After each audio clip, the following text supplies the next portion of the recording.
لاہور کی بادشاہی مسجد کے علاوہ چنیوٹ میں بھی مغلیہ فن تعمیر کا شاہکار مسجد موجود ہے۔ چنیوٹ کی شاہی مسجد سن 1656 میں تعمیر کروائی گئی تھی، لیکن اب یہ مسجد حکومتی عدم توجہ کے باعث تباہ حالی کا شکار ہے۔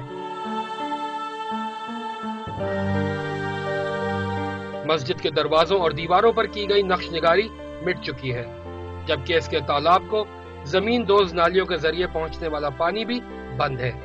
تالاب وضو کے لیے بنایا گیا تھا، لیکن اس وقت یہاں پہ نہ پانی ہے نہ یہاں پہ کوئی انتظام ہے کسی قسم کا۔ مسجد کا ایک دروازہ مستقل طور پر بند رہتا ہے۔ صحن، مینار اور دیواریں انتہائی خستہ حالی کا شکار ہیں۔ توجہ کرے دا خیال کرے، جو بادشاہ مسجد دا خیال ہوندا ہے تے ظاہر ہے شاہی مسجد ہے چنیوٹ دی، ਇਹਦਾ بھی خیال کیتا جائے۔ مقامی افراد کے مطابق محکمہ اوقاف کو مسجد سے لاکھوں روپے آمدنی ہوتی ہے، تاہم حکومت کی طرف سے بالکل خرچ نہیں کیا جاتا ہے۔ مسجد کی تزئین و آرائش کا کام آخری مرتبہ 1971 میں کیا گیا تھا۔